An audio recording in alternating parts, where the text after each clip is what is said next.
Bismillahirrahmanirrahim. Assalamualaikum everyone. Welcome back to my channel. This is Merina Amir, and today we are going to start most important MDKT biology chapter, that is human circulatory system, in which we study blood vessels, component of blood, and including हम इसमें heart भी पढ़ेंगे, heart की पूरी structure पढ़ेंगे, structure of heart, function of heart, and इसमें full and full आपको circulation study करनी है। और ये चैप्टर बहुत ज़्यादा इंपॉर्टेंट है उन MDKT कैंडिडेट्स के लिए जिनको अपना MDKT क्रैक करना है। बेसिकली यार इसमें बहुत ज़्यादा टफ MCQs आते हैं, थोड़े कंफ्यूजिंग MCQs आते हैं जिसमें MDKT कैंडिडेट कंफ्यूज हो जाता है, क्योंकि इसमें आपको याद रखना पड़ता है कि कौन सी वेन आई है, कौन सी आपकी वेना कावा आई है, कौन सी आर्टरी आई है, और इसमें आपको फ्लो चार्ट बेसिकली याद करना होता है। सो ये वीडियो बहुत ज़्यादा इंपॉर्टेंट होने वाली है, सो इसको लास्ट तक ज़रूर देखिएगा।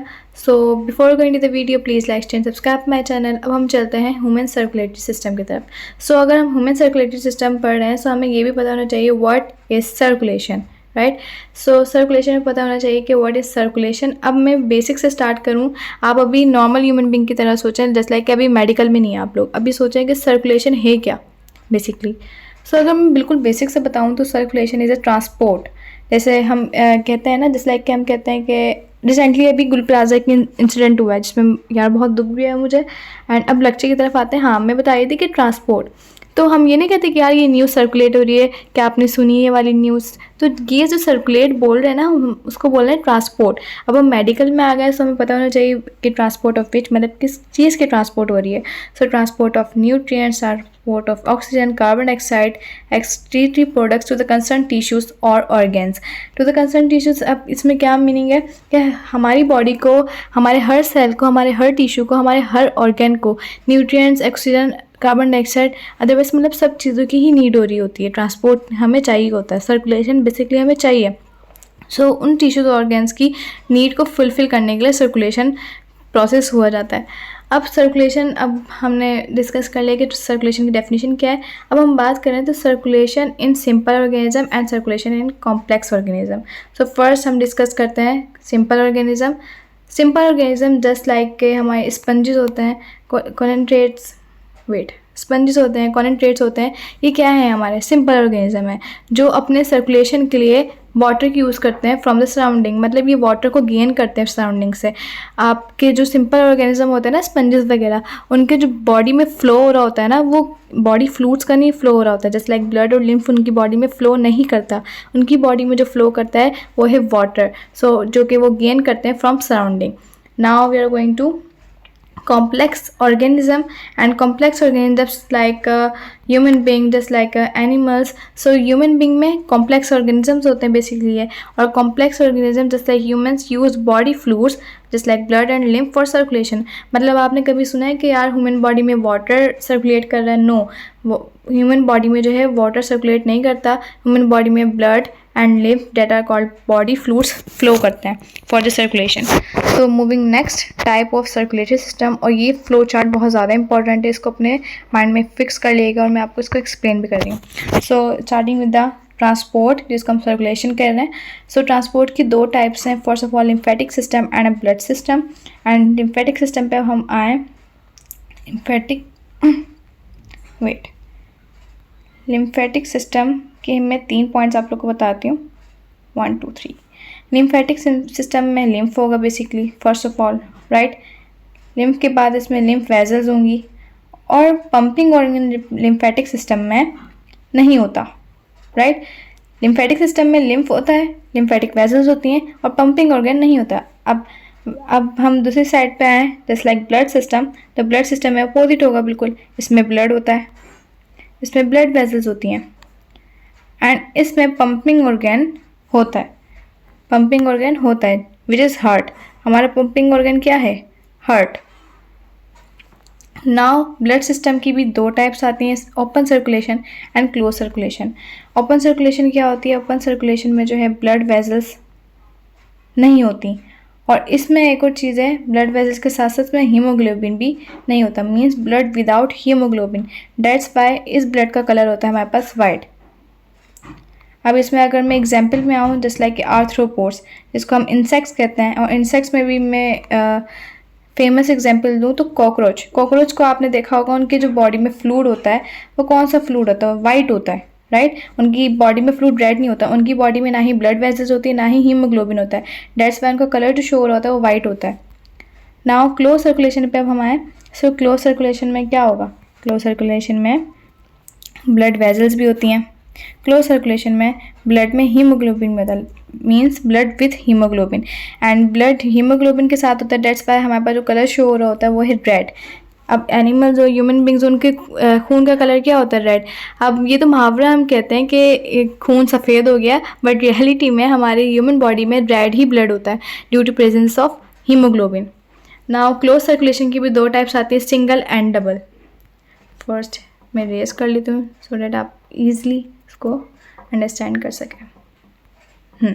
नाउ क्लोज सर्कुलेशन में भी दो टाइप्स आती हैं, that is single circulation and double circulation. अब हम सिंगल सर्कुलेशन की तरफ चलें। सो सिंगल सर्कुलेशन में दो चैम्बर हार्ट होते हैं, दो चैम्बर हार्ट होते हैं। सो इसमें दो चैम्बर हार्ट का मतलब क्या है, वन आर्टरिया होता है और वन वेंट्रिकल होता है। इसमें एग्जाम्पल में हम आए तो फिशेस होते हैं, और फिशेस में आप लोग को पता होगा फिशेस के हार्ट का शेप क्या होता है, एस शेप हार्ट होता है। डेट्स वैन के दो चैम्बर हार्ट होते हैं और वन एट्रियम और वन वेंट्रिकल होता है। नाउ सिंगल सर्कुलेशन होती है मीन्स। और डबल सर्कुलेशन पे आए हम तो डबल सर्कुलेशन जो है उसमें हमारे पास दो टाइप्स आती हैं। First of all 3 chamber heart होता है हमारे पास, एंड नेक्स्ट 4 चैम्बर हार्ट होता है। जो 3 चैम्बर हार्ट मीन्स इसमें दो आर्टरिया होता है and one ventricle, and 4 chamber heart पे आए तो इसमें दो एट्रियम होता है एंड दो वेंट्रिकल होता है। फर्स्ट इसको रेस कर लेते हैं। हाँ, इसमें दो आर्टरी और दो वेंट्रिकल होता है। नाउ मैं इसमें और डिटेलिंग पे आऊँ तो दो आर्टरी और दो वेंट्रिकल का मतलब है इसमें इनकम्प्लीट सर्कुलेशन होता है, मतलब कंप्लीट स्ट्रक्चर नहीं है। और दो आर्टरी और दो वेंट्रिकल कंप्लीट है इसमें, सो इसमें कंप्लीट सर्कुलेशन होती है, राइट।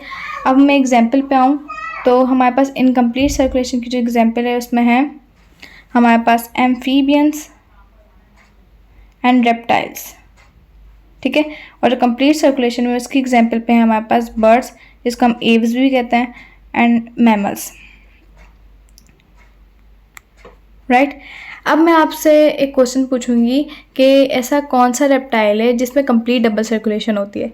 अब आप कहेंगे कि अभी तो आपने बताया कि रेप्टाइल में फर्स्ट, हाँ, रेप्टाइल में जो है वो इनकम्प्लीट डबल सर्कुलेशन होती है, इनकम्प्लीट डबल सर्कुलेशन होती है। So why are you asking के रेप्टाइल में कंप्लीट मीन्स कैसा कनेक्शन है, रेप्टाइल में कंप्लीट कैसे हो सकता है। बट नहीं, ये एमसीक्यूज बहुत बार पूछा गया है और ये बहुत ज़्यादा कन्फ्यूजिंग भी हो जाता है, और आपको इसमें आंसर करना है कि रेप्टाइल ऐसा कौन सा है जिसमें कंप्लीट डबल सर्कुलेशन होती है। सो ये वाहिद एक रेप्टाइल है डेट इज़ क्रोकोडाइल, ठीक है। क्रोकोडाइल एक वाहिद ये है जिसमें कंप्लीट डबल सर्कुलेशन होता है, और ये एक रेप्टाइल है, it's a type of reptile, और इसमें कंप्लीट डबल सर्कुलेशन होती है, इनकम्प्लीट नहीं होती। और कंप्लीट का मतलब है it have 4 chamber heart, 2 atrium and 2 ventricle. Now हम आते हैं डबल सर्कुलेशन की भी फर्दर। इसके अब डबल सर्कुलेशन के दो टाइप्स हमने डिस्कवर कर लिए हैं कि 3 चैम्बर हार्ट और 4 चैम्बर हार्ट। अब हम आते हैं ये दोनों सर्कुलेशन के कि पल्मोनरी सर्कुलेशन क्या है एंड सिस्टमेटिक सर्कुलेशन क्या है। सो फर्स्ट ऑफ ऑल हमें पता होना चाहिए पल्मोनरी क्या है। पल्मोनरी ये है कि राइट हार्ट से आपका यह है deoxygenated blood to the lungs, and वहाँ से ऑक्सीजनेटेड होकर आया है लेफ्ट हार्ट में। ये है हमारे पास पल्मोनरी सर्कुलेशन। एंड मैं आपको उसका फर्स्ट पॉइंट पहले बता देती हूँ कि पल्मोनरी सर्कुलेशन में हमारा प्रेशर कम होता है एंड सिस्टमेटिक में हमारा प्रेशर ज़्यादा होता है। अब हम पढ़ते हैं क्यों ज़्यादा होता है क्यों कम होता है। या लेफ्ट हार्ट से फिर ऑक्सीजनेटेड ब्लड आता है बॉडी को, एंड देन बॉडी से डीऑक्सीजनेटेड कलेक्ट होकर राइट हार्ट को वापस आ जाता है। अब यहाँ देखें आप पल्मोनरी सर्कुलेशन कौन सा है। पल्मोनरी सर्कुलेशन वो है जिसको मैंने रेड सा हाईलाइट किया हुआ है, पल्मोनरी सर्कुलेशन। एंड सिस्टमेटिक कौन सा जिसको मैंने ग्रीन सा हाईलाइट किया हुआ है। अब पल्मोनरी में देखें आप कि राइट हार्ट से डीऑक्सीजनेटेड ब्लड जा रहा है, राइट हार्ट से डीऑक्सीजनेटेड ब्लड लंग्स को जा रहा है, एंड लंग्स से ऑक्सीजनेटेड होकर लेफ्ट हार्ट को जा रहा है, ठीक है। ये सर्कुलेशन हो गई पल्मोनरी, और इसमें प्रेशर कम की यूज़ हो रहा है क्योंकि इसमें जो ऑर्गेन है उसमें सिर्फ वन ऑर्गेन का यूज़ हो रहा है, जस्ट लाइक कि सिर्फ लंग्स यूज़ हो रहा है। अब हम दूसरी साइड पे आए तो उसमें देखो लेफ्ट हार्ट से बॉडी को जा रहा है एंड बॉडी से राइट हार्ट को जा रहा है। ये है सिस्टमेटिक सर्कुलेशन। एंड इसमें प्रेशर ज़्यादा क्यों है? क्योंकि बॉडी में हमारे बहुत ज़्यादा डिफरेंट टाइप्स ऑफ टिश्यूज़ होते हैं, डिफरेंट टाइप्स ऑफ सेल्स होते हैं, ऑर्गेन्स होते हैं, और उसमें सिर्फ वन ऑर्गेन इन्वॉल्व नहीं होता, जस्ट लाइक पल्मोनरी सर्कुलेशन जिसमें लंग्स इन्वॉल्व हैं। बट बॉडी में हमारे बहुत ज़्यादा डिफरेंट टाइप्स ऑफ ऑर्गेन्स होते हैं, जस्ट लाइक हमारे इंटेस्टाइन्स होते हैं, स्टमक होता है, पैनक्रियाज होता है, गॉल ब्लैडर होता है, and all of the thing. ये सब बहुत ज़्यादा हमारे मतलब एक ही ऑर्गन हमारा इन्वॉल्व नहीं होता, हमारे एक से ज़्यादा इन्वॉल्व होते हैं। दैट्स वाई सिस्टमेटिक सर्कुलेशन में प्रेशर ज़्यादा रिक्वायर्ड होता है। Now moving forward, open and close हमने स्टडी कर लिया। इसका मैं चलो आपको इसको भी एक्सप्लेन कर देती हूँ। Open system and close system. अच्छा, ओपन सिस्टम में क्या है? ब्लड फ्लो ओपन स्पेसिस की वजह से होता है, डेट इज लेकुनाई और साइनस। और क्लोज सिस्टम में ब्लड वेसल से ब्लड फ्लो होता है। यहाँ डायरेक्ट कांटेक्ट होता है ब्लड टिश्यूज़ का, यहाँ डायरेक्ट कांटेक्ट नहीं होता। यहाँ लो प्रेशर होता है और वहाँ हाई प्रेशर होता है। ब्लड बॉडी कैविटी जिसमें ब्लड होता है, वो जो कैविटी होती है ना, इसमें हीमोसोइल होती है और वहाँ सिलोम होता है। एक्सचेंज ऑफ मटेरियल यहाँ डायरेक्ट होता है, वहाँ डायरेक्ट नहीं होता, वहाँ टिश्यू फ्लूइड के थ्रू होता है। नाउ ये स्लो और लेस एफिशिएंट होता है, ये फास्ट एंड मोर एफिशिएंट होता है। अच्छा, यहाँ जो वॉल्यूम ऑफ ब्लड होता है ना और टिश्यूज़ और गैस तक, ये रेगुलेट नहीं होता, अदरवाइज वहाँ जो है रेगुलेट होता है। नाउ अरे इसमें जो मेन इंपॉर्टेंट पॉइंट है ना कि कौन से और मतलब ऑर्गेनिजम्स हैं जिनमें ओपन सिस्टम होता है, जिनमें क्लोज सिस्टम होता है। सो ये आपको याद रखना है कि arthropods just like prawns and crabs, lobsters, insect, spiders and annelids and in annelids में लीच आता है and non cephalopod mollusc. Arthropod में थोड़ी ना आपको शो कर देती हूँ ताकि आप लोग को ईजिली दिखे। देखो, आर्थ्रोपोड जिसमें prawns, crab, lobsters, insect, spiders आते हैं। एनिलिड्स जिसमें लीच आता है एंड नॉन सेफलोपॉड मलस्क जिसमें पिलाए और स्नेल्स, ऑयस्टर्स एंड क्लैम्प्स आते हैं। एंड प्रोटोकोडेट्स लाइक टूनिकेट्स और हर्ट मैनिया। सो ये एग्जाम्पल हैं ओपन सिस्टम की, इन सब में ओपन सिस्टम होता है। एंड क्लोज सिस्टम पे हम आए तो किस में होता है? एनालिड्स में होता है, just like earthworm and Nereis. और सेफलोपॉड मलस्क में होता है जो ऑक्टोपस और स्क्विड्स हैं, और इकाइनोडर्म्स और वर्टिब्रेट्स में होता है। तो ये सब क्या है? क्लोज सिस्टम में। नाउ हम इसको डायग्राम के थ्रू भी अंडरस्टैंड कर सकते हैं कि सिंगल और डबल में क्या डिफरेंस है। First of all, just like मैंने आपको बताया था कि सिंगल सर्कुलेशन किस में होती है? सिंगल सर्कुलेशन हमारी फिशेस में होती है, एंड डबल सर्कुलेशन हमारे मोस्टली रेप्टाइल्स और बर्ड्स और मैमल्स में हमारी 4 चैम्बर हार्ट वाला होता है। अब देखो यहाँ भी क्रोकोडिलियंस लिखा हुआ है कि क्रोकोडाइल एक ऐसा रेप्टाइल है जिसमें डबल कंप्लीट होता है। अब हम इस डिस्कस करते हैं ग्राफ से और डायग्राम से कि सिंगल लूप सर्कुलेटरी सिस्टम है क्या। फर्स्ट ऑफ ऑल मैंने आपको जिस तरह बताया कि इसमें एस शेप हार्ट होता है, इसमें 1 एट्रियम 1 वेंट्रिकल होता है। यहाँ से ब्लड गया, यहाँ से कैपिलरीज में मिक्स हुआ, एक्सचेंज होने के बाद यहाँ वापस, मतलब ये साइकिल चलती रहती है और सिंगल लूप होता है, इसमें डबल लूप नहीं होता। अब दूसरी साइड पे जाएं तो हम सबसे पहले डिस्कस करते हैं, ये है हमारा, ये वाला इनकम्प्लीट है और ये वाला हमारा कंप्लीट है। अब मैं आपको डायग्राम के थ्रू भी इसको समझाती हूँ किस तरह। फर्स्ट ऑफ ऑल हमें एज वी नो कि 2 एट्रियम और इनकम्प्लीट में 1 वेंट्रिकल 2 एट्रियम होते हैं, और कंप्लीट में 2 एट्रियम और 2 वेंट्रिकल होते हैं, मीन्स कम्प्लीटली डिवाइडेड होता है। यहाँ पार्शियल डिवीजन होती है। अब पार्शियल डिवीजन की वजह से यहाँ देख सकते हैं आप लोग कि ब्लड मिक्सिंग हो रही है। यहाँ जो हमारा ब्लड है ना वो मिक्स हो रहा है, और दूसरी साइड पे देखें तो यहाँ बिल्कुल कंप्लीट फ्लो चल रहा है, मतलब 2 एट्रियम है, 2 वेंट्रिकल है, सो यहाँ कोई मिक्सिंग नहीं हो रही। सो कंप्लीट और इनकम्प्लीट में ये फ़र्क होता है कि यहाँ आके एक पॉइंट आता है कि इनकम्प्लीट में ब्लड मिक्स हो जाता है बट कंप्लीट में मिक्स नहीं होता। Now moving next, components of blood circulatory system in which blood and blood vessel heart को हम डिस्कस करेंगे। अच्छा, ब्लड वेसल्स हमारे एमडीकेट में इंक्लूड नहीं है, but for the safe side मैं आप लोग को इसको एक्सप्लेन कर देती हूँ। Now composition of blood, composition of blood में आए हम तो प्लाज्मा हमारा कितने % होता है? प्लाज्मा हमारा 55% होता है एंड ब्लड कॉर्पसेल्स 45% होता है। नाउ प्लाज्मा में हमारे पास वाटर 90% होता है, डिजॉल्व सब्सटेंसेस 10%, जिसमें हार्मोन्स आते हैं, salts, ions and nutrients, enzymes, antibodies आते हैं। नाउ हम आते हैं ब्लड कॉर्पसेल्स जो कि 45% रखते हैं। 45% में हमारे पास आरबीसी, हमारे पास RBC होते हैं, WBC होते हैं और प्लेटलेट्स। रेड ब्लड सेल को एक और नेम हम देते हैं एरिथ्रोसाइट, वाइट ब्लड सेल को ल्यूकोसाइट एंड प्लेट्स को हम कहते हैं थ्रोम्बोसाइट। रेड ब्लड सेल की जो क्वांटिटी होती है मीन्स एरिथ्रोसाइट की, वो 5 मिलियन होते हैं क्वांटिटी में। ये नॉन न्यूक्लिएटेड होता है एंड इनका सर्वाइवल जो है वो 120 डेज होता है। WBC जिनको हम ल्यूकोसाइट कहते हैं उनकी क्वांटिटी 4 to 11,000 होती है एंड प्लेटलेट्स जिसको हम थ्रोम्बोसाइट्स कहते हैं उनकी क्वांटिटी 2.5 to 4 लाख होता है एंड ये नॉन न्यूक्लिएटेड होता है। इनका सर्वाइवल जो है वो 7 डेज होता है। अब 7 डेज आप लोग किस तरह याद कर सकते हैं कि जब किसी पेशेंट का ऑपरेशन होने वाला होता है तो उनको एंटी प्लेटलेट्स दिया जाता है। व्हाट? एंटी प्लेटलेट्स का फंक्शन क्या होता है कि वो 7 डेज तक, मतलब प्लेटलेट आपके नहीं रिलीज़ होंगे। सो जब ऑपरेशन का टाइम आएगा जब भी रिलीज़ होंगे 7 डेज बाद, क्योंकि सर्वाइवल की वजह से हमारा फिर ये अपॉर्चुनिटी मिल जाती है कि हमारे ऑपरेशन में जो है इसकी परफॉर्मेंस अच्छी हो जाती है, क्योंकि प्लेटलेट्स पे 7 डेज बाद ही अपने एक्टिवेट हो जाता है। नाउ WBC में भी हमारे 2 टाइप्स हैं। एक टाइप है ग्रेनुलोसाइट एंड दूसरी टाइप है एग्रेनुलोसाइट। ग्रेनुलोसाइट 72% होता है, एग्रेनुलोसाइट 28%। ग्रेनुलोसाइट को हम कहते हैं पॉलीमॉर्फोन्यूक्लियर ल्यूकोसाइट्स। पॉलीमॉर्फोन्यूक्लियस ल्यूकोसाइट कहते हैं हम उसको, और इसको हम शॉर्ट फॉर्म में अगर मैं लिखूँ तो PMNL,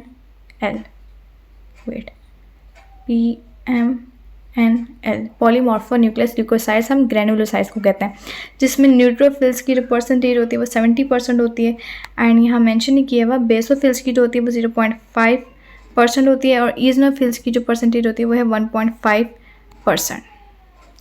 ओके,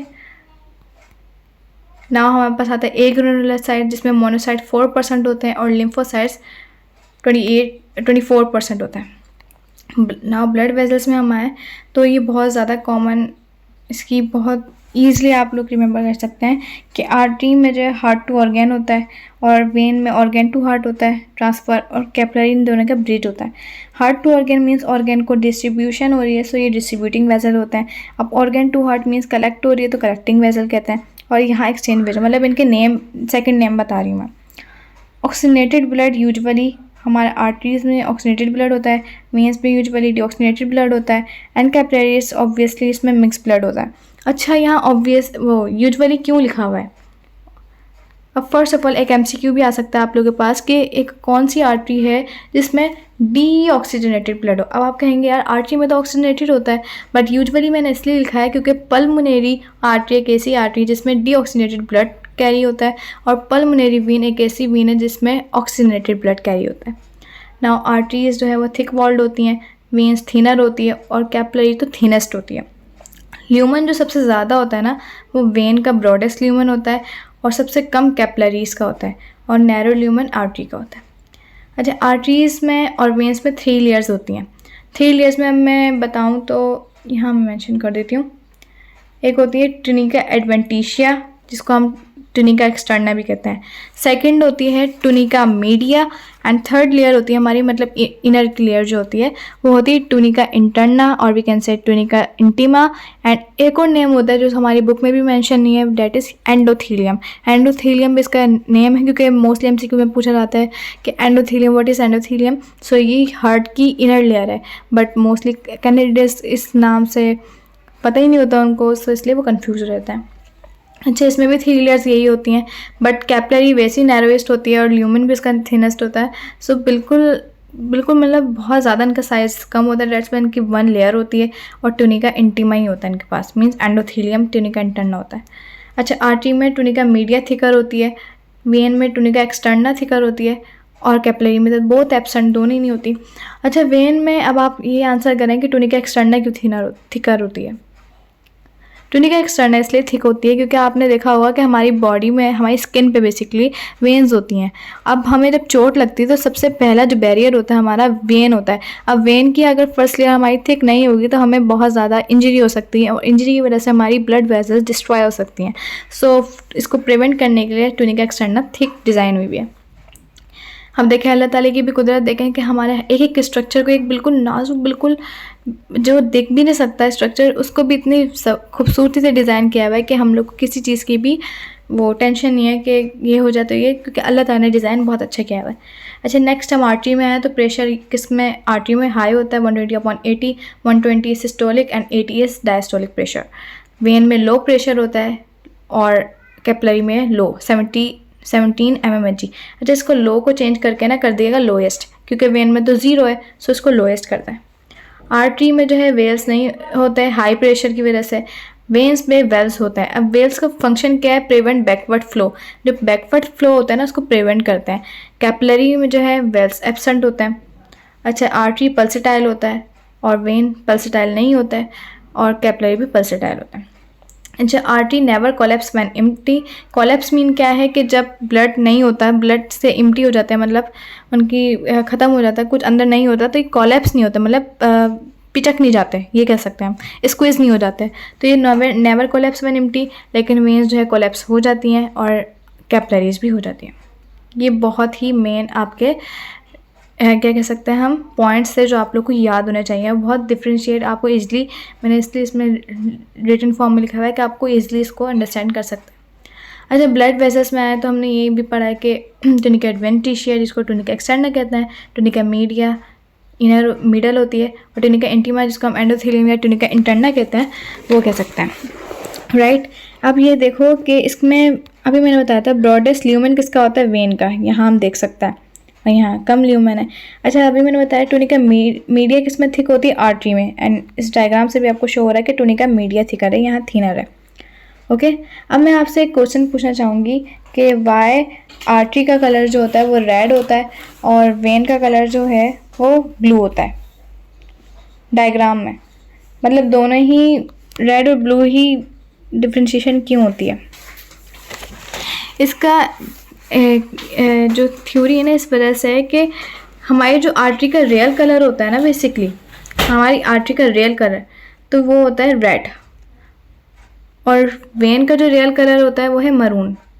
ओके, सो रेड और मरून, अगर हम डायग्राम में भी जो पिक्चर विजुअलाइजेशन वाले होते हैं, अगर वो भी इसको रेड से हाईलाइट करते हैं और इसको मैरून से हाईलाइट करते हैं, सो स्टूडेंट्स के लिए अंडरस्टैंड करना मुश्किल हो रहा था, क्योंकि यहाँ ऑब्वियसली हमारे पास बीच में कैपिलरी आती है, वो कैपिलरी में दोनों मिक्स होकर तो और कन्फ्यूजन क्रिएट कर देते हैं कि कौन सी आर्टरी है कौन सी वेन है। सो हमारे रियल में जो है वेन ब्लू नहीं होती, हमारी वेन मैरून कलर की होती है, क्योंकि डीऑक्सीनेटेड ब्लड उसमें क्योंकि हाँ डीऑक्सीनेटेड ब्लड होता है।